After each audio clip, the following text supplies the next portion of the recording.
Hello guys, welcome back to yet another scoopy video of Scoop Tuber. इस वीडियो में पूरी प्लांट फिजियोलॉजी को हम 50 मिनट में कंप्लीट करने वाले हैं। तो आइए शुरू करते हैं। सबसे पहले हमें पता होना चाहिए कि ट्रांसपोर्ट के लिए जाइलम और फ्लोएम का क्या रोल है। तो जाइलम जो होता है वो यूनिडायरेक्शनल होता है। हमें याद कैसे करना है कि वो क्या ट्रांसपोर्ट करता है। जाइलम किससे चालू होता है? एक्स से। एक्स से पहले क्या आता है? डब्ल्यू। तो वो वाटर ट्रांसपोर्ट करता है। और फ्लोएम फ मतलब कि फूड ट्रांसपोर्ट करता है और वो बाई डायरेक्शनल होता है। ट्रांसफर होना फूड का या फिर शुगर का, वाटर का, इसको हम क्या बोलते हैं? ट्रांसलोकेशन बोलते हैं। अब हम इम्बाइबेशन देख लेते हैं। इम्बाइबेशन क्या होता है? इम्बाइबेशन जैसे देखा होगा ना आपने, कभी बारिश होती है तो लकड़ी फूल जाती है, उसी को हम इम्बाइबेशन बोलते हैं। जब कोई सॉलिड सरफेस वाटर को एब्जॉर्ब कर लेता है वो इम्बाइबेशन कहलाता है। इसका एग्जाम्पल है germination of seed. Means of transport, पहला हमारा डिफ्यूजन। ये पैसिव होता है, इसके अंदर कोई एटीपी खर्च नहीं होती है। ये हायर टू लोअर कंसंट्रेशन पे जाता है और इंडिपेंडेंट होता है लिविंग सेल के। जरूरी नहीं है इसमें लिविंग सेल इन्वॉल्व हो, इसके बिना भी डिफ्यूजन हो सकता है। सेकंड है हमारा फैसिलिटेटेड डिफ्यूजन। ये भी पैसिव होता है लेकिन ये अगेंस्ट द कंसंट्रेशन होता है। क्यों? क्योंकि इसमें चैनल प्रोटीन्स यूज होते हैं। फैसिलिटेड तीन टाइप से हो सकता है। पहला है हमारा क्या? यूनिपोर्ट, मतलब कि एक चैनल एक को केवल अंदर लेकर जा रहा है। या फिर सिम्पोर्ट, दो चीजें हैं वो दोनों के दोनों अंदर जा रही हैं। या फिर एंटीपोर्ट, एक अंदर जा रहा है एक बाहर आ रही है। तीसरा है हमारा एक्टिव ट्रांसपोर्ट। ये एक्टिव होता है, इसके अंदर एटीपी खर्च होती है और ये अपहिल होता है। अगला हमारा लास्ट ऑस्मोसिस। इसमें पानी का मूवमेंट होता है एक परमिएबल सेमी परमिएबल मेम्ब्रेन के थ्रू। ठीक है, इसके तीन पार्ट्स हैं। पहला है कौन सा? हाइपरटोनिक। हाइपरटोनिक में क्या होता है? जो मीडियम होता है ना जिसमें हम कोई चीज रखते हैं, जैसे रीजन का एग्जांपल है, तो हम जब रीजन को हाइपरटोनिक सॉल्यूशन में रखते हैं, जब बाहर सॉल्यूट की मात्रा ज़्यादा होती है तो हाइपरटोनिक प्रोसेस होता है। इसका मतलब इसमें जो पानी अंदर का कंटेंट है ना, पानी वो बाहर आ रहा होता है। ये एक्सोस्मोसिस होता है, मतलब कि पानी के जो मॉलिक्यूल है वो अंदर से बाहर आ रहे होते हैं और जो शेल है वो प्लसमलाइज हो जाता है, मतलब कि सिकुड़ जाता है। अगला है आइसोटोनिक। बराबर बराबर है, जितने सेल बाहर हैं उतने अंदर हैं, ऐसा कोई ज़्यादा कम का है ही नहीं। तो इसमें कोई मूवमेंट ही नहीं होता पानी का, जब कोई कॉन्सेंट्रेशन ही नहीं है तो सेल फ्लैसिड रहता है, जैसा है वैसा ही रहता है। तीसरा है हाइपोटोनिक। बाहर तो सही है, पानी ज़्यादा सॉल्यूट है नहीं, लेकिन अंदर इतना ज़्यादा सॉल्यूट का कंसंट्रेशन है कि पानी को बाहर से अंदर ही आना पड़ रहा है। तो इसमें क्या होगा? जो बाहर का पानी है वो अंदर आ जाएगा। इससे क्या हो जाता है? हमारा सेल मोटा हो जाता है, मतलब टर्जिड हो जाता है। इसमें एंडोएस्मोसिस होता है, मतलब कि पानी का मूवमेंट अंदर की तरफ होता है। इसके बाद हम प्लांट वाटर रिलेशनशिप देख लेते हैं। सबसे पहले क्या होता है? हमारा जो वाटर पोटेंशियल होता है ना वो किसके इक्वल होता है? Solid potential plus pressure potential. Solid potential क्या होता है? जितना भी पानी में सॉलिड मिला हुआ होता है ना उतना ही सॉलिड पोटेंशियल कम हो जाता है। अगला है डीपीडी। डीपीडी क्या होता है? Diffusion pressure deficit, osmotic pressure minus turgor pressure. ठीक है, अगला है हमारा solute concentration is inversely proportional to क्या? Water potential. और इज इनवर्सली प्रोपोर्शनल टू क्या? Water solute potential. क्योंकि हमने आगे देखा था अभी क्या, कि सॉलिड पोटेंशियल और वाटर पोटेंशियल एक दूसरे के क्या हैं? डायरेक्टली पोटेंशियल होता है ना। तो और ये सॉलिड की कंसंट्रेशन से, जितना सॉलिड की कंसंट्रेशन ज़्यादा होगी उतना वाटर पोटेंशियल और सॉलिड पोटेंशियल कम होंगे। अगला है long distance transport of water. ये बल्क फ्लो में होता है। दो तरीके से प्रेशर लगता है। पहला है हमारा नेगेटिव हाइड्रोस्टैटिक प्रेशर, इसमें पुल लगता है और सक्शन प्रेशर लगता है। अगला है पॉजिटिव हाइड्रोस्टैटिक प्रेशर, ये पुश होता है और इसमें रूट प्रेशर में यही लगता है। रूट प्रेशर देख लेते हैं क्या होता है। रूट से सबसे पहले क्या होता है? जो आयंस होते हैं वो सॉइल के एक्टिव ट्रांसपोर्ट से किस में जाते हैं? रूट की सेल के अंदर जाते हैं। जो जाइलम का प्रेशर होता है वो बढ़ जाता है, इसकी वजह से एक पॉजिटिव प्रेशर डेवलप हो जाता है रूट के अंदर, जैसे हम रूट प्रेशर बोलते हैं। अगला है गटेशन। गटेशन में क्या होता है? जब बारिश के दिन होता है ना, ह्यूमिड के दिन होते हैं, तो तुमने देखा होगा पानी के ऊपर क्या, पत्तियों के ऊपर क्या होता है? पानी की कुछ बूंदें सी रह जाती हैं, ओस सी। क्यों? क्योंकि पानी के दिनों, बारिश के दिनों पर ह्यूमिडिटी के टाइम पर क्या होता है? जो लीफ का पानी होता है ना वो थोड़ा थोड़ा बाहर आ रहा होता है स्मॉल पोर से, इस वजह से गटेशन हो जाता है और वो पानी बाहर आ जाता है लीफ से। ठीक है, ट्रांसपोर्ट में दो तरीके थे हमारे, एपोप्लास्ट और सिम्प्लास्ट। एपोप्लास्ट क्या होता है, फास्ट होता है। ये फास्ट क्यों होता है, क्योंकि बिल्कुल नॉन स्टिक की जगह से एकदम खिसकता खिसकता पानी बिल्कुल कि सेलों के बीच से निकलता हुआ एकदम पानी बहते चला जाता है, बहता ही चला जाता है, तो इसलिए ये फास्ट होता है। लेकिन जो सिम्प्लास्ट होता है ना, वो स्लो होता है। क्यों? क्योंकि ये कहाँ से निकलता है, वो तो देखो सेल से दूर दूर होकर निकल जाता है, जो सेल के बीच में स्पेसेस होते हैं ना, वहां से निकलता है एपोप्लास्ट में पानी या फिर कुछ भी मिनरल्स वगैरह। लेकिन सिम्प्लास्ट में जो भी वाटर होता है या फिर कोई भी कंटेंट होता है, वो प्रोटोप्लाज्म से होके निकलता है या फिर कैस्पेरियन स्ट्रिप्स से, इसलिए वो स्लो हो जाता है। अगला हमारा माइकोराइजा। माइकोराइजा एक सिम्बायोटिक एसोसिएशन है फंगस और रूट्स के बीच में। किसकी? हायर प्लांट्स की। क्योंकि जो पाइनस की रूट्स होती हैं ना, जो सीड होता है उसका, वो जर्मिनेट ही नहीं कर पाता बिना फंगस के। एक यहाँ पर मेन पॉइंट है, जो फोर प्लांट्स होते हैं ना, वो ज़्यादा एफिशिएंट होते हैं क्योंकि उनमें पानी का कम लॉस होता है। किस वजह से? क्योंकि उनके अंदर ट्रांसपिरेशन जो होती है वो कम होती है। अब ट्रांसपिरेशन क्या क्या कर सकती है? एक पुल डेवलप करती है ट्रांसपिरेशन, वाटर के अंदर फोटोसिंथेसिस करवाती है, पानी को लीफ को ठंडा रखने में हेल्प करती है, और प्लांट की टर्जिडिटी को मेंटेन करके रखती है सेल्स की। अगला है हमारा ट्रांसपिरेशनल पुल। सबसे पहले दो टर्म समझ लेते हैं, एक है हमारा कोइसेंस और एक है एडिसेंस। कोइसेंस में क्या होता है, पानी और पानी के मॉलिक्यूल्स के बीच में जो अट्रैक्शन होता है उसको हम कोहेसेंस बोलते हैं, लेकिन कि कॉमन अट्रैक्शन। लेकिन जो एडिसेंस होता है, इसमें अट्रैक्शन होता है किस किस के बीच में, वाटर और जाइलम की वॉल्स के बीच में। एक बार डायग्राम देख लो इसका। ये माइक्रोफाइबल्स होते हैं जो कि रेडियली अरेंज्ड होते हैं। ये गार्ड सेल है। क्लोरोप्लास्ट इनर वॉल जो होती है इसकी थिक होती है, आउटर वॉल थिन होती है, और सब्सिडरी सेल्स हैं ये। जो स्टोमेटा की ओपनिंग होती है ना, वो एक टर्जिड सेल की वजह से होती है। उस टाइम पर क्या हो रहा होता है, जो मैलेट और H+ आयंस होते हैं ना, वो बाहर निकल जाते हैं सेल से। और क्लोजिंग के टाइम पर क्या क्या होता है, जो सेल है वो फ्लेक्स्ड हो जाता है, और जो बाहर से जो सेल्स थे, H+ आयंस थे, वो अंदर आ जाते हैं गार्ड सेल के। देखते हैं वो मिनरल एब्जॉर्ब कैसे करता है, कि अपटेक ऑफ आयंस होता कैसे है। सबसे पहले हमें बताना चाहिए कि जो कंसंट्रेशन होती है मिनरल्स की सॉइल के अंदर, वो कम होती है, तो हमें एक्टिवली लेने पड़ते हैं रूट्स से किसको, मिनरल्स को। लेकिन सेल्स पर सुबरिन प्रेजेंट होती है जो कि उसे और कठिन कर देती है। इस वजह से उसमें एक्टिव ट्रांसपोर्ट जो होता है वो वन डायरेक्शनली होता है। और कुछ तो ऐसे आयंस भी होते हैं ना, कुछ तो ऐसे होते हैं जो हम पुरानी पत्तियों से भी ले सकते हैं, जो मरने वाली होती हैं। कौन से? NPK। और कहीं कहीं पर SB जो है वो क्या होता है, मोबिलाइज हो जाता है, कि मूव कर सकता है, जिसकी वजह से पुरानी पत्तियों में इसकी डेफिशिएंसी जाती है और वो गिर जाती हैं और नई में ट्रांसफर हो जाता है। लेकिन जो कैल्शियम होता है ना, वो जा ही नहीं पाता, मूव ही नहीं कर पाता, तो क्या हो जाता है, कैल्शियम की कमी अगर आती है तो नई पत्तियों में फिर दिख जाती है। समझ में आया? मैं दोबारा टॉपिक एक्सप्लेन करूँ क्या, ये वाला? सुनो एक बार दोबारा देख लो, कि जब अगर कभी एक्टिवली ट्रांसपोर्ट नहीं हो पाता है ना, तो जो पुरानी पत्तियां होती हैं ना, वो NPK, नाइट्रोजन, फास्फोरस, पोटेशियम और सल्फर दे देती हैं यंग पार्ट्स को, तो इस वजह से डिफिशियंसी आ जाती है ओल्ड पार्ट में। लेकिन कैल्शियम और कहीं कहीं पर सल्फर ऐसे आयंस हैं जो कि ट्रांसफर नहीं हो पाते हैं, तो इनकी डिफिशियंसी यंग पार्ट में भी दिखती है। ठीक है। अब कौन से फैक्टर्स हैं जो ट्रांसपिरेशन को अफेक्ट करते हैं? पहला है एक्सटर्नल। एक्सटर्नल पर टेम्परेचर है, लाइट है, ह्यूमिडिटी है और विंड है। और इंटरनल पे क्या है, नंबर ऑफ स्टेमेटा, वाटर्स की स्टेट क्या है, और जो कैनोपी है, कि जो लेयर्स आ रही हैं प्लांट्स की, उनका स्ट्रक्चर कैसा है। जो सबसे पास होंगे सन के, उनके ज़्यादा ट्रांसपिरेशन होगा, ऐसे। लास्ट टॉपिक का हमारा फ्लोएम का ट्रांसपोर्ट कैसे होता है।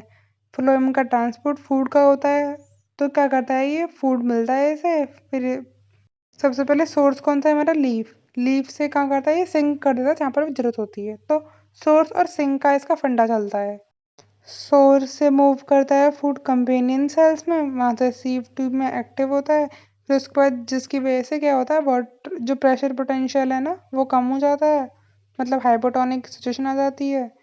फिर उसके बाद जो वाटर होता है वो बाहर आता है जाइलम से फ्लोएम की तरफ, जिससे कि ऑस्मोटिक प्रेशर बैलेंस हो जाता है। फिर फ्लोम जो सैप है वो कहाँ कर देता है, सीप में रूट की या फिर जहाँ पर भी चाहिए होता है वहाँ पर ट्रांसपोर्ट कर देता है, मतलब कि सिंक कर देता है फूड को। ऐसे यहाँ पर सोर्स और सिंक का फंडा चलता है। सबसे पहले हाइड्रोपोनिक्स हाइड्रोपोनिक्स 1860 में चालू हुई थी। इसको दिया था जूलियस वॉन सेक्स ने। उन्होंने एक तरीका बताया था जिससे कि हम प्लांट को न्यूट्रिएंट मीडियम में भी ग्रो कर सकते हैं। इसके कुछ एग्जांपल्स हैं टमाटो, सीडलेस क्यूकम्बर और लेट्यूस। इसके बाद essential elements, at most 60 elements मिले गए हैं प्लांट के अंदर, जिनमें से 17 जो है वो इसेंशियल हैं। अब इसेंशियल्स कैसे माने जाएंगे, वो सपोर्ट करनी चाहिए ग्रोथ और रिप्रोडक्शन में, उनकी रिक्वायरमेंट इरेप्लेसेबल होनी चाहिए और वो डायरेक्टली मेटाबॉलिज्म में पार्ट लेनी चाहिए। और एलिमेंट सारे क्या होंगे, इसेंशियल एलिमेंट्स होंगे। अब देख लेते हैं मैक्रो और माइक्रो। मैक्रो में अगर कोई एलिमेंट 10 मिलीमोल पर केजी ऑफ ड्राई वेट से ज़्यादा प्रेजेंट है तो वो मैक्रो होगा। इसका एग्जांपल है हमारे चिपमंक का carbon, hydrogen, iodine, phosphorus, magnesium, oxygen, nitrogen, potassium, sulphur और क्या, कैल्शियम। माइक्रो में क्या होता है, अगर कोई एलिमेंट कम प्रेजेंट है 10 मिलीमोल पर केजी ऑफ ड्राई वेट से, वो हमारा माइक्रो होगा। इसका एग्जांपल है फिर मन बंद जीरे चल, मतलब कि क्या, आयरन, मैग्नीशियम, मैग्नीशियम नहीं मैंगनीज, बोरोन, जिंक और क्या, क्लोरीन। ठीक है। अब कुछ बेनिफिशियल एलिमेंट्स देख लेते हैं। वो हमारा sodium, silicon, cobalt, selenium. Structural element में होता है चौन, सी कार्बन, एच हाइड्रोजन, ओ ऑक्सीजन और एन नाइट्रोजन।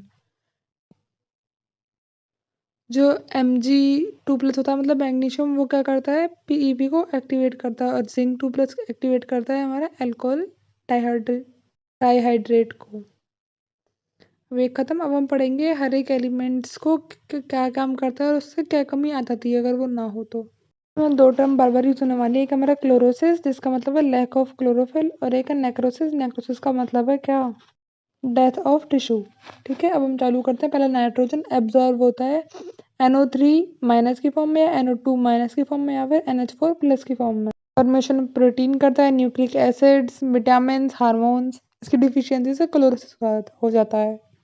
अगला है फॉस्फोरस, एब्जॉर्ब होता है H2PO4- की फॉर्म में, या फिर HPO4 3- की फॉर्म में। इसकी काम है DNA RNA formation, cell membrane को फॉर्म करता है, न्यूक्लिक एसिड या फिर न्यूक्लियोटाइड्स। इसकी भी एब्सेंस से क्या होता है, हमारा क्लोरोसिस हो जाता है। अगला है पोटेशियम, ये कैटन एनायन बैलेंस करवाता है, प्रोटीन सिंथेसिस करवाता है, opening of closing and stomata करवाता है, या फिर सेल की टर्जिटी को मेंटेन रखता है। इसकी कमी से क्या होता है, हमारा इम्बाइबेशन ऑफ सेल डिवीजन रुक जाता है। इम्बाइबेशन मतलब कि सेल डिवीजन रुक जाता है। इनहिबिशन, ठीक है। कैल्शियम किस फॉर्म में अब्जॉर्ब होता है, 2+ की फॉर्म में। ये सेल डिवीजन को मेंटेन कर रखता है, सेल वॉल फॉर्मेशन में काम आता है, मिडल लेयर फॉर्मेशन, या फिर कैल्शियम पेप्टाइड के फॉर्मेशन में काम आता है। इसकी कमी से नेक्रोसिस हो जाता है। क्या होता है, मैंने भी नेक्रोसिस, डेथ ऑफ टिश्यूज। अगला है मैग्नीशियम, एंजाइम एक्टिवेट करता है रेस्पिरेशन के अंदर, फोटोसिंथेसिस के अंदर, डीएनए की सिंथेसिस करवाता है, आरएनए की भी सिंथेसिस करवाता है, हेल्प करता है मेंटेन करने में स्ट्रक्चर राइबोसोम के। इसकी कमी से नेक्रोसिस हो जाता है। अगला है सल्फर, ये अमीनो एसिड्स बनाता है दो, क्रिस्टीन और मिथ्योनिन। ये पार्ट होता है कोएंजाइम का, विटामिन्स का, जैसे कि बायोटिन, कोएंजाइम ए, थायमिन और फेरोडॉक्सिन। अगला है आयरन, आयरन Fe3+ के फॉर्म में एब्जॉर्ब होता है।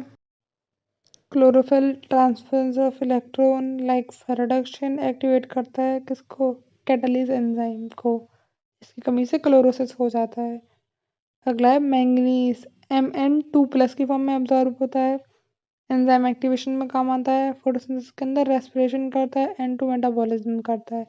इसका मेन काम है स्प्लिटिंग ऑफ वाटर, जिसे हम प्रोटियोलाइसिस भी बोलते हैं, ये करवाता है।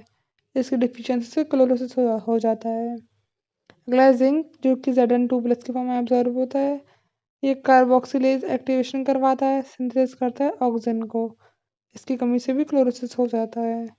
अगला है कॉपर, ये Cu2+ की फॉर्म में होता है, metabolism, enzyme, redox reaction in सब में काम होता है। इसकी कमी से नेक्रोसिस हो जाता है। अगला है बोरोन, BO3 3- की फॉर्म में, या B4O7 2- की फॉर्म में एब्जॉर्ब होता है, अपटेक यूटिलाइज करता है Ca2+ को, पोलन जर्मिनेशन में हेल्प करता है, सेल एलोंगेशन में, और क्या कार्बोहाइड्रेट ट्रांसपोर्ट में हेल्प करता है। अगला है मॉलिब्डेनम, MoO2 2- की फॉर्म में एब्जॉर्ब होता है, एंजाइम रिडक्टेज में हेल्प करता है, नाइट्रोजन मेटाबॉलिज्म में हेल्प करता है, या फिर नाइट्रोजनेज में हेल्प करता है। अगला है क्लोरीन, वाटर स्प्लिटिंग में हेल्प करता है, केटन आयन बैलेंस में हेल्प करता है। खत्म हुए सारे के सारे। एक बार अलग से देख लेते हैं डेफिशिएंसीज को। पहला है नेक्रोसिस, इसकी ट्रिक है हमारी क्या, क्रीमी चीज मैगी, मतलब कि कैल्शियम कॉपर मैग्नीशियम। अगला इनहिबिशन, इसकी ट्रिक है मॉन्क्स, मैग्नीशियम ऑक्सीजन नाइट्रोजन के, मतलब क्या पोटेशियम और सल्फर। अगला डिलेड फॉरवर्डिंग, इसकी ट्रिक है मॉन्स, MO मतलब मॉलिब्डेनम, N मतलब नाइट्रोजन और S मतलब सल्फर। अगला है bio fertiliser, NPK nitrogen potassium और फास्फोरस। क्लोरोसिस, मॉन्क्स चल फिर जात मांगने, जात मतलब होता है जैसे जाते हैं कभी कभी भगवान जी के, शिव जी के लिए, वो वाली यहाँ पे, ठीक है। Magnesium oxygen nitrogen potassium sulphur, चल मतलब क्लोरोफिल, फिर मतलब आयरन, Zn और Mn मैंगनीज। खत्म। अब हम पढ़ेंगे नाइट्रोजन साइकिल।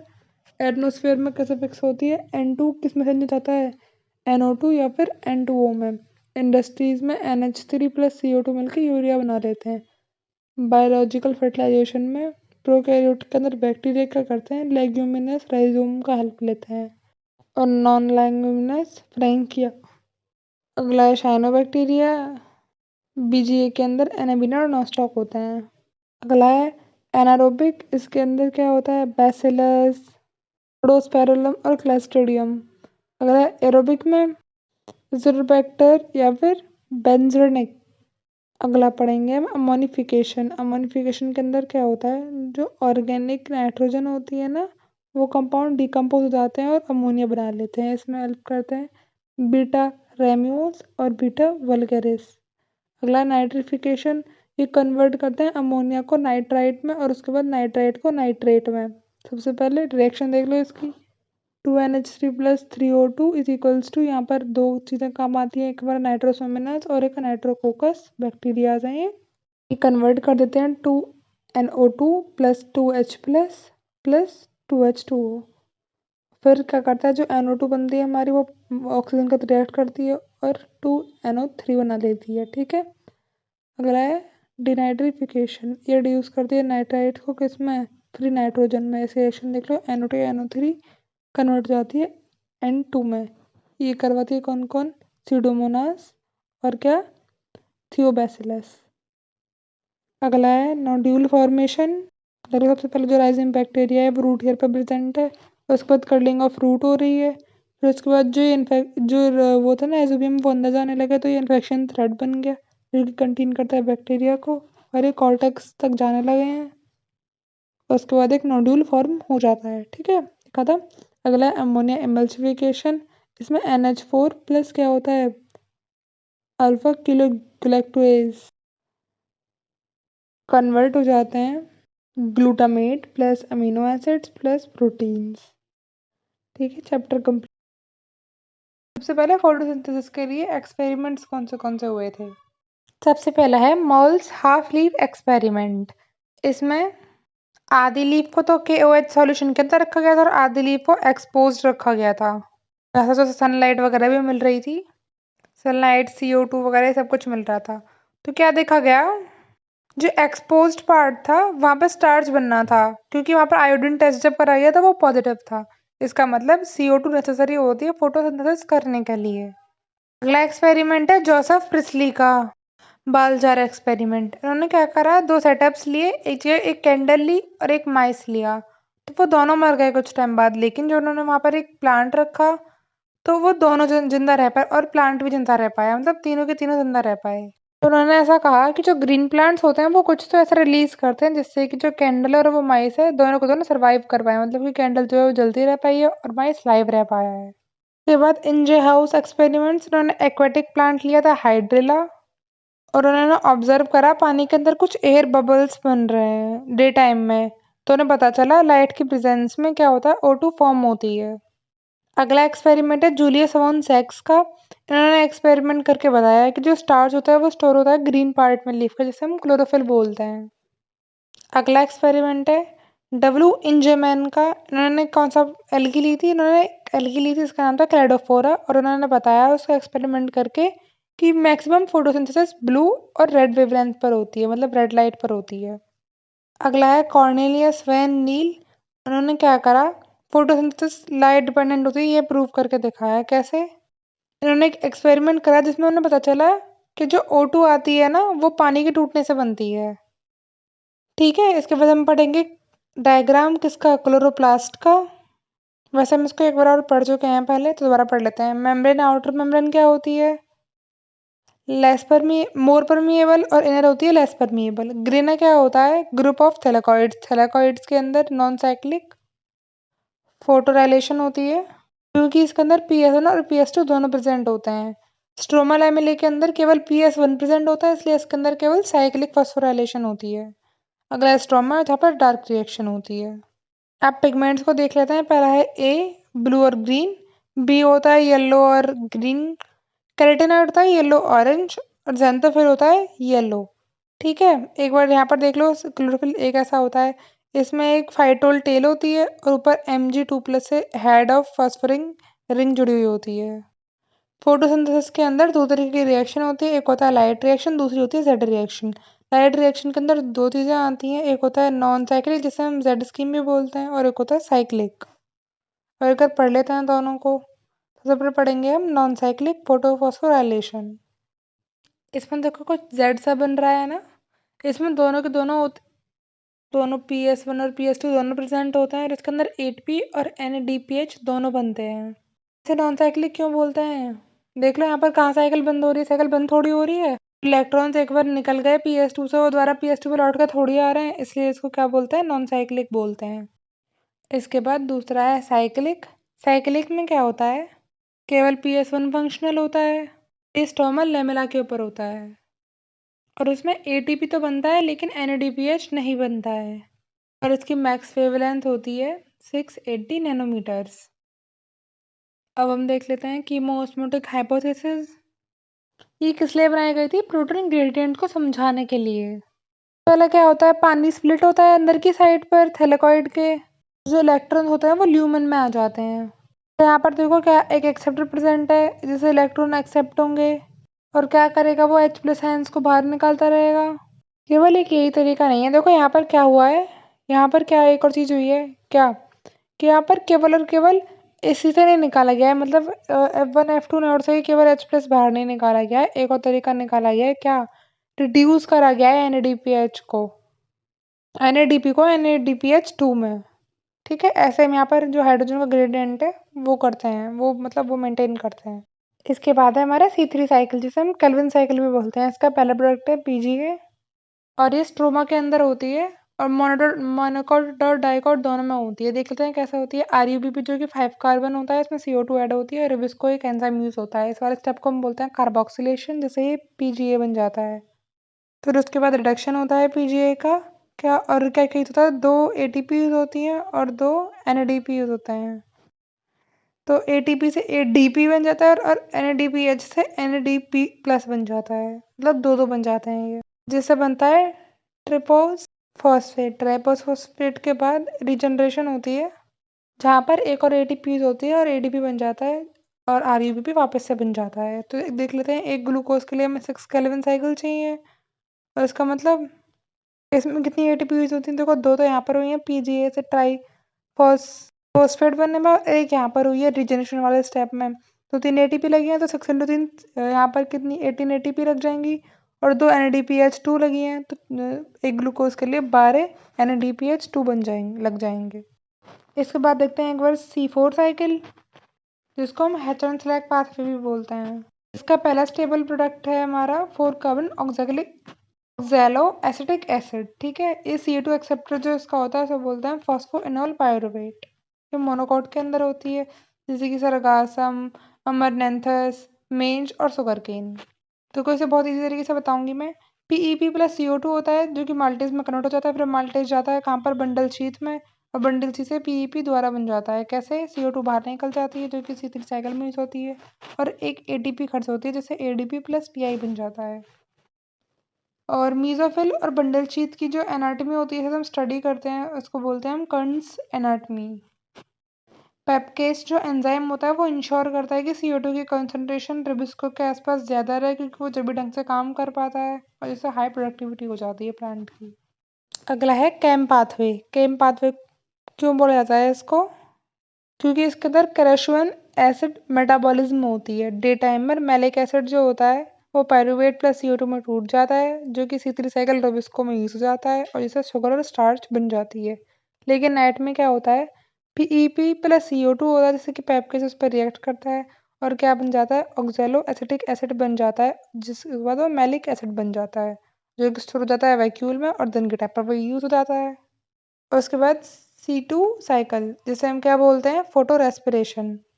ये एक वेस्टफुल प्रोसेस है क्योंकि इसके अंदर ना तो कोई शुगर बनती है और ना कोई एटीपी फॉर्म्ड होता है, और CO2 भी रिलीज हो जाती है और एटीपी कंज्यूम्ड भी करती है। ये देख लेते हैं कैसे। क्लोरोप्लास्ट के अंदर होती है, उसके बाद पेरोक्सिसोम के अंदर, उसके अंदर माइटोकॉन्ड्रिया के अंदर। ठीक है। कैसे? आरयूबीपी के ऊपर रिबोस्को रिएक्ट करता है एक एक्सिनेज की फॉर्म में, जैसे PGA, और क्या बनता है, फॉस्फोग्लिसराइकोलेट जो कि 2C होता है। ठीक है। इसके बाद पढ़ेंगे हम ब्लैक्समैन लॉ ऑफ लिमिटिंग। अगर किसी भी प्रोसेस में जैसे फोटोसिंथेसिस है उसके ऊपर कोई एक फैक्टर से ज़्यादा फैक्टर डिपेंड कर रहे हैं, तो जो उसका रेट है ना वो किसी एक फैक्टर जो कि मिनिमम वैल्यू दिखा रहा है अपनी, उस पर डिपेंड होगा। ठीक है। और ये दिया गया था 1905 में। इसके बाद हमारा फैक्टर अफेक्टिंग फोटोसिंथेसिस। सबसे पहला है लाइट। लाइट की अगर हम देखा जाए तो फोटोसिंथेसिस के लिए बेस्ट वेवलेंथ होती है PAR, जिसे बोलते हैं फोस्फोसिंथेटिकली एक्टिव रेडिएशंस, जो कि 400 से 700 नैनोमीटर तक होती हैं। अगर हम इंटेंसिटी को इंक्रीज कर दें तो फोटोसिंथेसिस इंक्रीज हो जाती है। अगर हम ज़्यादा इंटेंसिटी इंक्रीज कर देते हैं तो जो वो है ना क्लोरोफिल, वो डिफॉर्म हो जाता है, मतलब कि वो टूट जाता है जिससे कि वो फंक्शन ही नहीं कर पाता है। अगला है CO2। ये मेजर लिमिटिंग फैक्टर है। जब लाइट कम होती है और CO2 कम होती है तो C4 C3 प्लांट्स पर कोई असर नहीं पड़ता है, लेकिन जब लाइट हाई हो जाती है तो C4 और C3 क्या दिखाते हैं, हाईएस्ट प्रोडक्टिविटी दिखाते हैं। लेकिन अगर ज़्यादा ही हाई होती चली गई तो एक टाइम के बाद ये सेचुरेट हो जाते हैं, मतलब एक टाइम के दिन पे कोई फर्क नहीं पड़ रहा होता, जितने चल रहे होते हैं उतने ही चलते हैं। जैसे सेचुरेशन का पैसे समझ सकते हो, जैसे आपके घर में 3 टंकियाँ हैं, मतलब 3 नल हैं, तो अगर आप एक नल को चला देते हो और बाल्टी को भरने लग देते हो तो वो भर रही है, अपने हिसाब से भर रही है। लेकिन जब हम तीनों नलों को चला देंगे तो उसके बाद वो तो अपने हिसाब से बढ़ेगी ना, वो तेज बढ़ जाएगी लेकिन अपने अकॉर्डिंग तो बढ़ेगी, भरेगी बाल्टी। ज़्यादा तो हम नहीं जा सकते, तो वो एक सैचुरेशन आ जाता है। ठीक है। अगला है वाटर। अगर वाटर कम या ज़्यादा होगा तो क्लोजिंग या ओपनिंग होती है स्टोमेटा की। उसके बाद अगला है टेम्परेचर। लाइट रिएक्शन जो होती है उसके ऊपर कोई फर्क नहीं पड़ता, उसके एंजाइम्स पे कोई फर्क नहीं पड़ता टेम्परेचर का, लेकिन डायरेक्ट रिएक्शन वाले एंजाइम्स के ऊपर पड़ता है। और जो C4 प्लांट्स होते हैं वो हाई टेम्परेचर पर ज़्यादा ऑप्टिमिज्म दिखाते हैं, और जो C3 प्लांट्स होते हैं वो लो टेम्परेचर ऑप्टिमम होते हैं। रेस्पिरेशन दो तरीके के हो सकता है, जैसे कि हमारा एरोबिक और दूसरा एनारोबिक। एरोबिक में कंप्लीट ऑक्सीडेशन होता है ग्लूकोज का, जिससे CO2 H2O और एनर्जी रिलीज होती है, और ये इन प्रेजेंस ऑफ ऑक्सीजन होता है। दूसरी तरफ एनारोबिक इनकम्प्लीट ऑक्सीडेशन होता है ग्लूकोज का, जो कि एब्सेंस ऑफ ऑक्सीजन में होता है। अब हम पढ़ते हैं सटल सिस्टम। सटल सिस्टम एक सिस्टम है जो कि बनाया गया था NADH2 को एंटर करवाने के लिए माइटोकॉन्ड्रिया के अंदर, क्योंकि जो माइटोकॉन्ड्रिया की इनर लेयर होती है ना वो NADH2 को परमिएबल नहीं कर पाती है। और जाहिर सी बात है प्रोकैरियोटिक सेल्स के अंदर तो माइटोकॉन्ड्रिया होता ही नहीं है, तो इसके अंदर सटल सिस्टम भी एब्सेंट होता है। अब सटल सिस्टम दो तरीके के हो सकता है। पहला है हमारा ग्लिसरॉल्डिहाइड 3-फॉस्फेट। इसमें पर ATP एक NADH2 जाता है। ये प्लाइट मसल्स में बर्ड के अंदर मिलती हैं मोस्टली, या फिर ब्रेन सेल्स के अंदर। इसमें जो एक ग्लूकोज के कितनी 2 NADH2 यूज़ होती हैं हमारी, और एक G3P में 2 ATP होती हैं, तो इन टोटल 4 ATP हो गई, और टोटल ATP जो होती है वो 36 हो जाती हैं। लेकिन दूसरी तरफ जो मैलेट एस्पार्टेट होता है उसके अंदर कोई भी ATP का लॉस नहीं होता है, जो कि किडनी और हार्ट में मिलती हैं, तो इसलिए टोटल एटीपी यहाँ पर 36 हो जाती हैं। इसके बाद हम ग्लाइकोलाइसिस पढ़ते हैं। ये दी थी एम्डन मेयरलॉफ पार्नस ने, इसलिए इसे EMP पाथवे भी बोलते हैं और ये साइटोप्लाज्म के अंदर होती है। सबसे पहले ग्लूकोज के ऊपर हेक्सोकाइनेस एक्ट करता है और एक एटीपी टूटती है एडीपी में, तो बनता है ग्लूकोज 6 फॉस्फेट। फिर इस पर फोस्फोफ्रक्टो आइसोमेरेज एक्ट करता है, तो बनता है फ्रक्टो 6 फॉस्फेट। इसके बाद इस पर एटीपी एक और टूटती है एडीपी में और फॉस्फोफ्रक्टोकाइनेज एक्ट करता है, तो बन जाता है फ्रक्टोज 16 बाइफॉस्फेट। यहाँ से दो तरह टूट जाता है। पहला होता है डाइहाइड्रोक्सी एसीटोन फॉस्फेट या फिर 3 फॉस्फोग्लिसराल्डिहाइड, ये आपस में आइसोमरेज होते हैं। इसके बाद यहाँ पर एक NAD कन्वर्ट होता है NADH में और बनता है क्या 1,3 बाइफॉस्फोग्लिसराइड। उसके बाद दो ADP होते हैं यहाँ पर ATP बनाने में। दो क्यों बोला मैंने, क्योंकि दो की मल्टीप्लाई हो रही है ना यहाँ पर, तो दो ATP बनती है यहाँ पर और क्या फॉर्म होता है 3 फॉस्फोग्लिसरेट। फिर इसके बाद इससे बनता है 2 फॉस्फोग्लिसरेट। फिर इसके बनता है फोस्फोइनोल पायरोवेट। फिर यहाँ पर एक और ATP बनती है, मतलब दो ATP बनेंगी ना, यहाँ पर भी दो की मल्टीप्लाई हो रही है तो दो ATP और बनती है और बनता है पायरोविक एसिड, जो कि दो बनते हैं। एक बार बैलेंस शीट देख लीजिए जिससे कि हमें पता चल जाए कितना कितना कैसे कैसे बन रहा है। तो एक ग्लूकोज से हमारे दो पायरोविक एसिड बन रहे हैं और ATP कितनी खर्च हुई है, एक तो ऊपर खर्च हुई है ग्लूकोज से ग्लूकोज 6 फॉस्फेट बनने में और दूसरी खर्च हुई है फ्रक्टोज 6 बाइफॉस्फेट से कन्वर्ट होने में फ्रक्टोज 16 बाइफॉस्फेट में। लेकिन यहाँ पर दो गेन भी तो हुई है किस स्टेप में, 1,6 बाइफॉस्फोग्लिसरेट से 3 फॉस्फोग्लिसरेट में कन्वर्ट होने में दो बनी है और उसके बाद फॉस्फोइनोल पायरुवेट से पायरुविक एसिड बनने में भी दो बनी है, तो 4 ATP प्रोड्यूस हुई हैं। और NADH2 कितने बने हैं, यहाँ पर दो मॉलिक्यूल्स हैं जिसमें 3 ATP होते थे, तो यहाँ पर भी 6 ATP बनी है। इन टोटल 4 + 6 मतलब कि 10 ATP का हमें वो हुआ था, गेन हुआ था, जिसमें कि 2 में खर्च करनी पड़ गई, तो नेट कितना बचा 8 ATP। ठीक है, अब हम पढ़ेंगे क्रेब्स साइकिल। हम इसे यहाँ से पढ़ना चालू करेंगे तो ईजी होगा। सबसे पहले एक्सेलोएक्सिडेट जो कि C4 होता है वो रिएक्ट करता है एसिटाइल CoA से, तो यहाँ पर सिट्रेट बन जाता है जो कि कार्बन 6 होता है। इसके बाद इससे कन्वर्ट हो जाता है आइसोमेरेज करके आइसोसिट्रेट में। यहाँ पर एक NAD+ कन्वर्ट होता है NADH में और H+ में और CO2 रिलीज हो जाती है और एक CoA भी यहाँ पर ऐड जाती है, तो कोई फर्क तो पड़ता नहीं है, जिससे बनता है हमारा अल्फा कीटो ग्लूटरेट।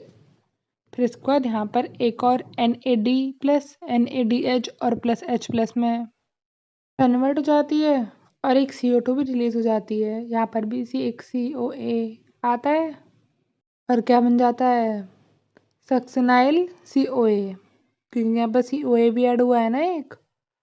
फिर उसके बाद यहाँ पर एक CoA निकल गया है, यहाँ पर कोई CO2 ऐड नहीं हुआ है ना, तो इसका मतलब यहाँ पर क्या हुआ है कार्बन का लॉस हुआ है। तो यहाँ पर जहाँ पर कार्बन 6 चल लेते हैं इतने टाइम से, यहाँ पर क्या हो जाएगा सक्सिनेट 4 में आ जाएगा, C4 हो जाएगा। फिर उसके बाद एक FADH2 में कन्वर्ट होगा, तो यहाँ पर क्या बनेगा फ्यूमिलेट बनेगा जो कि C4 ही होगा। एक पानी ऐड होगा तो मैलेट बन जाएगा जो कि C4 ही होगा। फिर उसके बाद NAD+ कन्वर्ट होगा किसमें NADH+H+ में, तो क्या बन जाएगा दोबारा से ऑक्सैलो एसिटेट, जैसा हमने साइकिल शुरू करी थी। अब इसकी बैलेंस शीट देख लेते हैं एक बार। हमने क्या क्या करा, इन्वेस्ट करा किसको एसिटाइल CoA को, और इसके आउटकम क्या क्या आए, हमें NADH2 कितने मिले 3, हमें NADH2 मिले, कोई एक यहाँ पर दूसरा यहाँ पर और तीसरा यहाँ पर, तो और एक NADH2 में कितनी ATP होती हैं 3 ATP होती हैं, तो ये कितनी बन जाएंगी 9 ATP बन जाएंगी यहाँ पर। और उसके बाद हमें एक क्या मिला FADH2 मिला इस वाले स्टेप में, एक में कितनी होती हैं 2, तो यहाँ पर 2 ATP मिल जाएंगी। फिर उसके बाद हमने एक GTP भी लगाया था और उसके अंदर एक ही ATP होती, तो यहाँ पर एक ATP प्रोड्यूस भी हो जाएगी। और एक और देख लेते हैं इन टर्म्स ऑफ एक ग्लूकोज में कितना कितना लगा है। तो हम ग्लाइकोलाइसिस में देखते हैं कितनी बनी थी, 2 NADH2 बने थे। FADH2 ग्लाइकोलाइसिस में था ही नहीं, और ATP कितनी हो गई, 2 खर्च भी हुई थी ना, तो 2 बची। उसके बाद लिंक रिएक्शन में 2 क्या थी, NADH2 थी। अभी हमने रिएक्शन पढ़ी नहीं है ना, हम आगे पढ़ेंगे। FADH2 होती ही नहीं है और ATP होती नहीं है उसके अंदर, ठीक है। उसके बाद क्रैब साइकिल में NADH2 2 बनी है, नहीं 3 बनी है, तो यहाँ पर 6 क्या हो जाएंगी, NADH2 हो जाएंगी, क्योंकि 2 इंटू क्रैब साइकिल है एक ग्लूकोज के लिए। फिर उसके बाद FADH2 यहाँ पर कितनी बनी है, 1 बनी है, तो 1 इंटू 2 यहाँ पर 2 बन जाएंगी। और ATP कितनी बनी है, 1 ही बनी है, तो यहाँ पर 2 ATP बन जाएंगी एक ग्लूकोज के लिए। अब देखते हैं फेट ऑफ पायरुविक एसिड। इसमें हम लिंक रिएक्शन को पढ़ने वाले हैं। सबसे पहला फेट है इसका कि लैक्टिक एसिड फर्मेंटेशन बन जाएगा, या तो जो कि लैक्टोबैसिलस करवाएगा अगर रोटी की कमी हुई तो। इसमें 2 ATP लगते हैं और ये मसल्स के अंदर होता है। देख रहा होगा कभी कभी आपको क्रैम्प्स हो जाते हैं तो यहाँ पर लैक्टिक एसिड ही बनना होता है। जैसे कैसे बनता है देख लो एक बार, पायरुविक एसिड +2 NADH2 किस में कन्वर्ट होता है, लैक्टिक एसिड +2 NAD+ में। दूसरा है अल्कोहलिक फर्मेंटेशन। इसमें बैक्टीरिया और फंजाई से होता है। 2 इंटू एसिटाइल एल्डिहाइड +2 NADH2 वर्ट हो जाती हैं 2 इंटू इथेनॉल +2 NAD+ में। जब अल्कोहल की कंसनट्रेशन 13% से ज़्यादा हो जाती है तो यीस्ट होती है वो पॉइजन हो जाती है और मर जाती है, ठीक है। एरोबिक रेस्पिरेशन के अंदर क्रैब साइकिल आती है और लिंक रिएक्शन आती है। लिंक रिएक्शन एक कड़ी है ग्लाइकोलाइसिस और क्रैब साइकिल के बीच में। अब देख लेते हैं क्या होता है इसमें। जो 2 पायरुवेट होता है ना उनके ऊपर एक्ट करता है 2 NAD+ जो कि कन्वर्ट हो जाते हैं NADH2 में। यहाँ पर Mg2+ और पायरुवेट एल्डिहाइड भी यूज़ होता है, जिससे क्या बन जाता है 2 इंटू एसिटाइल COA बन जाता है और यहाँ से CO2 रिलीज हो जाती है। अब देख लेते हैं यहाँ से कितनी कितनी ATP निकलनी है। प्लस करते रहे, मैं बता रही हूँ।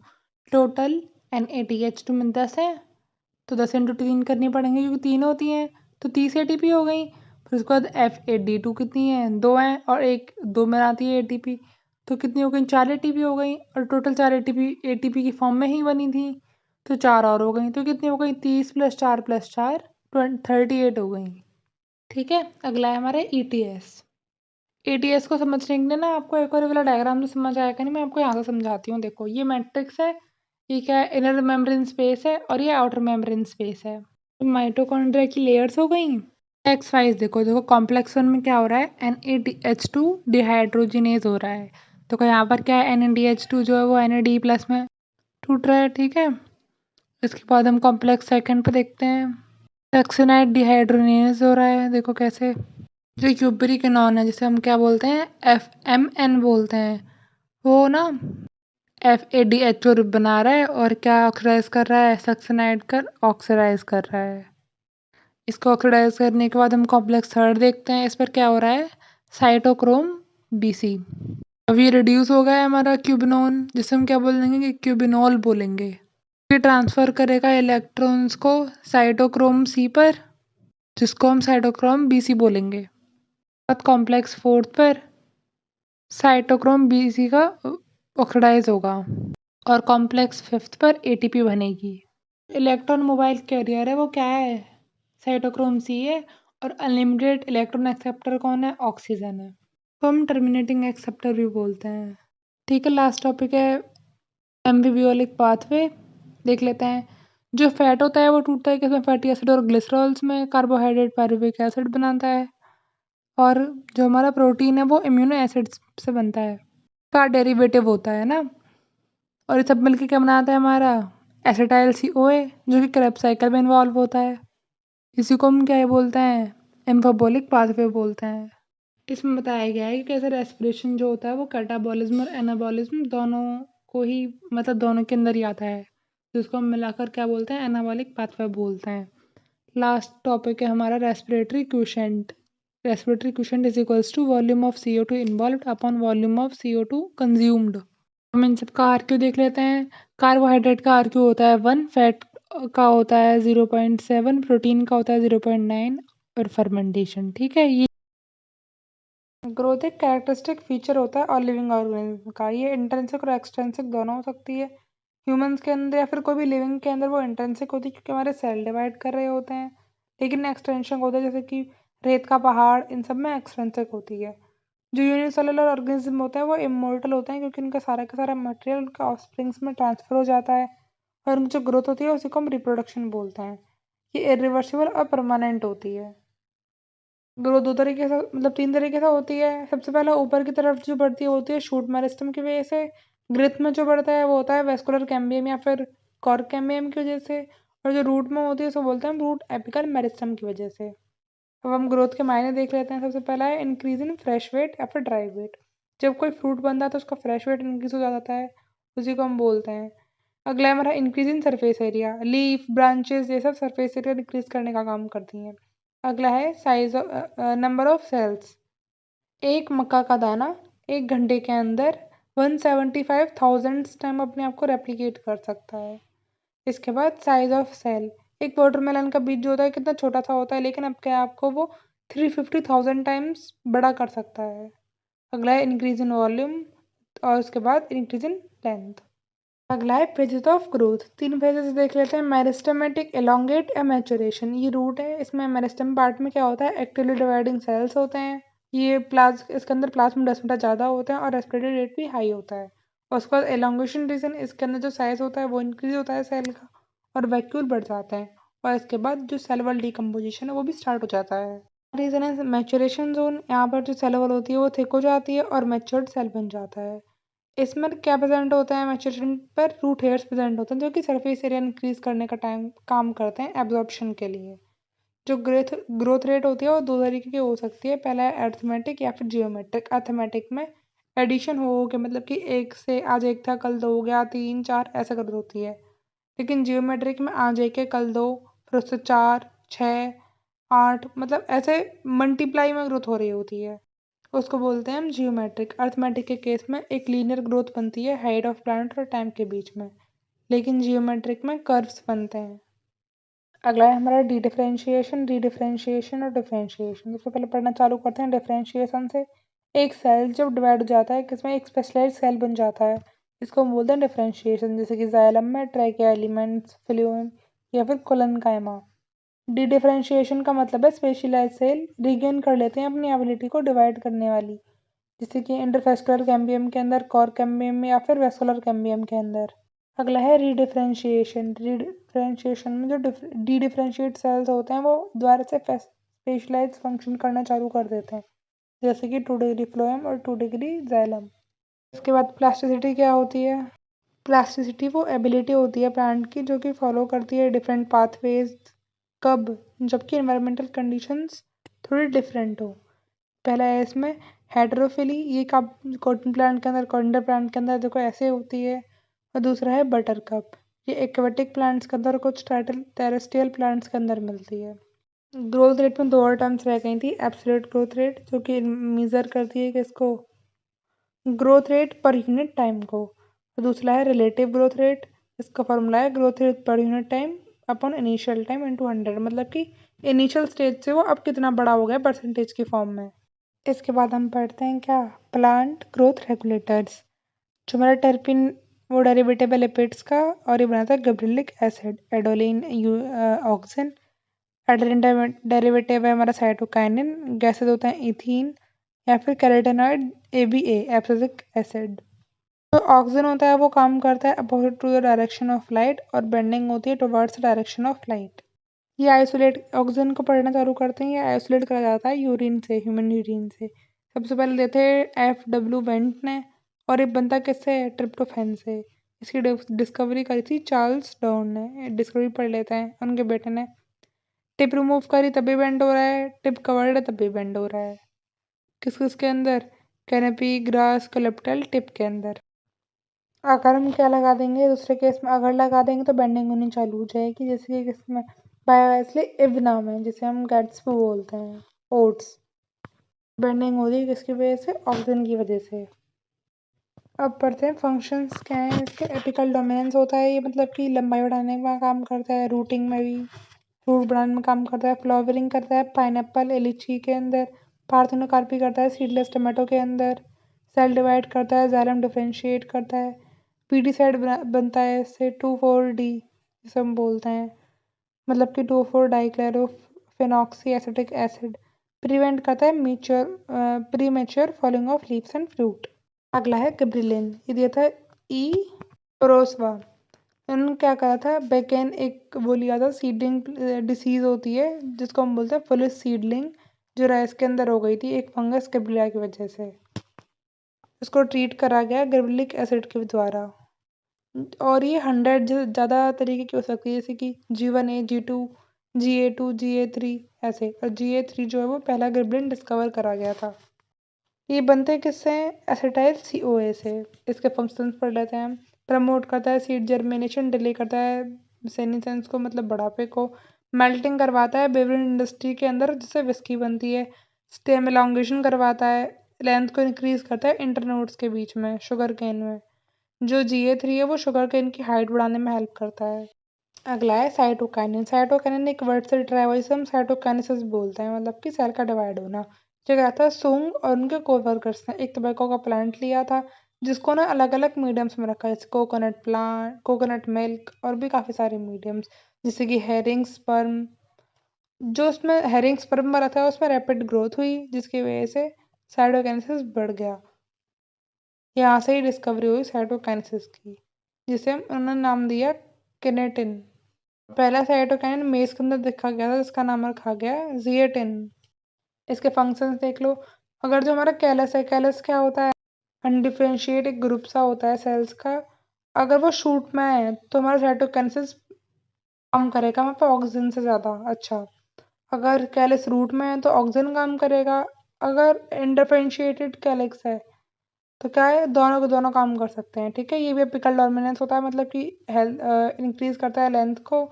सेल डिवीजन प्रमोट करता है, ग्रोथ करता है शूट और लीव्स के अंदर। अगला है एथाइलिन, जिसके बारे में सबने सुन ही रखा होगा। ये कोजिन्स ने दिया था। उन्होंने एक पके हुए आम को रखा बिना पके हुए केले के पास, तो उन्होंने देखा कि जो केला है वो भी पकना चालू हो रहा है। उनको पता चला कि कुछ तो सिक्रीट कर रहा है ऑरेंज, जिससे कि जो बनाना है वो भी पकना चालू हो रहा है। ये बनता है किससे, सल्फर कंटेनिंग अमीनो एसिड्स से, ठीक है। हम बोलते हैं कि आर्टिफिशियली पकाया गया है, बाजार में आके पक गया है, ये वही है, यहाँ पे इथीन्स होता है। ये प्रमोट करता है फीमेल फ्लावर्स को कुकुम्बर के अंदर, प्रमोट करता है फ्लावरिंग मैंगो और पाइनएप्पल के अंदर, फ्रूट्स को पकाने में हेल्प करता है, प्रमोट करता है सेनेसेंस को। और एक आर्टिफिशियल इथीन है जो यूज़ होती है मोस्टली, इसे हम इथीफोन बोलते हैं। ये स्प्राउटिंग करवाता है स्टोरेज वाले सामान के अंदर, जैसे कि पोटैटो हो गया, ठीक है। अगला है हमारा रिचमोंड इफेक्ट। देख लो यहाँ पर एक लीफ रखी गई है एक साइटोकाइनिन रिच सॉल्यूशन के अंदर। उसमें क्या देखा गया है कि जो सेनेसेंस है वो डिले हो गया है और सेल्फ लाइफ प्लांट की इंक्रीज हो गई है। ये क्या है, रिचमोंड इफेक्ट है। अगला है हमारा एब्सिसिक एसिड। ये 3 इनहिबिटर से मिलकर बना हुआ होता है, इनहिबिटर बी, एब्सिसिन 2 और डोरमेन। इसके फंक्शन देख लो। स्लो डाउन करता है मेटाबॉलिज्म को, प्रमोट करता है सीड डोरमेंसी को, क्लोजर ऑफ स्टोमेटा जैसे कि पानी कम लॉस हो, inhibition of seed germination, inhibition of seed germination, ये पूरा एक है। इसको हम स्ट्रेस हार्मोन भी बोलते हैं, और प्रिवेंट करता है सेनेसेंस को। अगला टॉपिक है फोटोपीरियडिज्म। एक इसमें फ्लावर्स होते हैं और लाइट के से अपनी फ्लावरिंग करवाते हैं, उसको बोलते हैं फोटोपीरियडिज्म। इसमें क्रिटिकल पीरियड होता है, जो मिनिमम टेम्परेचर या फिर मिनिमम आवर्स रिक्वायर्ड होते हैं एक प्लांट को फ्लावरिंग करने के लिए, इसे हम CP बोलते हैं।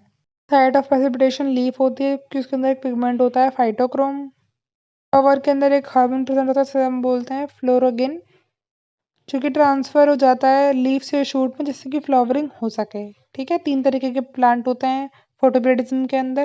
पहला है LDP, लॉन्ग डे प्लांट्स। यहाँ पर जो CP होता है वो ज़्यादा टाइम ले रहा होता है, CP कम होता है फ्लावरिंग करने के लिए।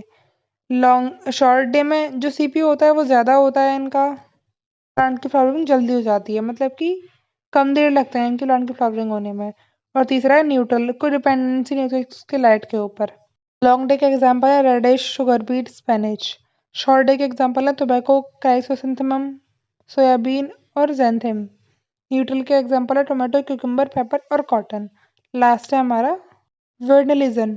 इसमें जो प्लांट्स होते हैं उनका एक्सपोज़र जर्मिनेशन के लिए या फिर फ्लावरिंग के लिए एक लो लाइट की ज़रूरत होती है, मतलब कि बहुत कम लाइट की ज़रूरत होती है इसके लिए। जर्मिनेशन और फ्लावरिंग का टाइम जो होता है वो भी कम होता है और रिप्रोडक्टिव ईयर्स ज़्यादा होती हैं।